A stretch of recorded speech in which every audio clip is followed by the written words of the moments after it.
Welcome on into Claudelands Arena for Test 1 between the Silver Ferns and the English Roses. I'm Anna Stanley, joining me Ama Abwazi and Storm Purvis. 13-goal win to the Silver Ferns, Storm. A good start, but they'll want to improve for Test 2. Yeah, I don't think the score really reflects what the feel of the game was. We saw Knowles wasn't so happy with the Ferns' performance out there today, just picking up one attacking play that she liked in the entire 60 minutes. But it's a starting point. Good to get some international netball back, and was really impressed with the English side. Plenty of changes with the English side. Who impressed you the most, Emma? Yeah, I think Imogen Allison coming on for her first cap. She looked like an experienced player out there, so that was really good. And then also Laura Malcolm, the co-captain at wing attack, a high percentage of feeds, I think 17 for the whole match. She was very calm, collected, and basically ran the attack end. So she impressed me, and I hope that we see more of her in the other games. Well, someone that I was impressed with defensively for the Silver Ferns, Sulu Fitzpatrick. She finished the match on an MVP performance. It was her combination, Storm, with Jane that was impressive. She came out and hunted and got some great ball.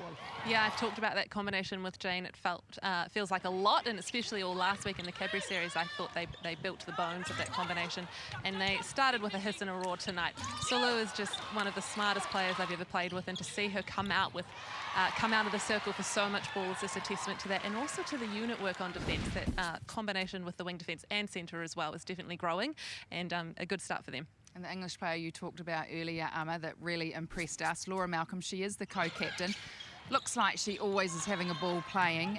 Was strong on circle edge feeds and put some good ball in. She had quite a few shooters to have to feed during the match, but it seemed to be quite seamless for her. Yeah, it did, and she has been around a little while. She's got quite a number of caps, but she's had some time away from the international game. But it didn't look like she was fazed by that time away. And then also not fazed by the fact that she hasn't really played any netball this season.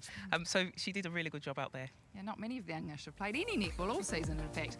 If we take a look at the stats here, well, goal percentages are pretty good for both sides. 87% for the English, 88% for the Ferns. The big one there, penalty count down the bottom, too much, too high, 59 to the English and 33 for the Silver Ferns. That'll be something that they'll want to improve on coming into Test 2. Turnovers very similar, and the individual stats pretty impressive, Storm. Yeah, the shooting stats across the board were great. Monica Faulkner getting her debut. Great to see her out on court. Only got to put up the one shot, so that 0% doesn't really reflect her debut performance, but everyone else shooting in the 80s or the 90s or the 100s, so great to see across the board, setting the standard really high on test number 1. Absolutely, and great to see 4 shooters out there for the English.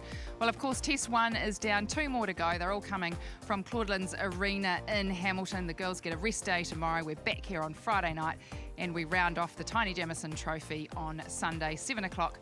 Of course, all live here on Sky Sport. But that's it from us. Test 1 done and dusted. The Silver Ferns over the Roses, 58-45.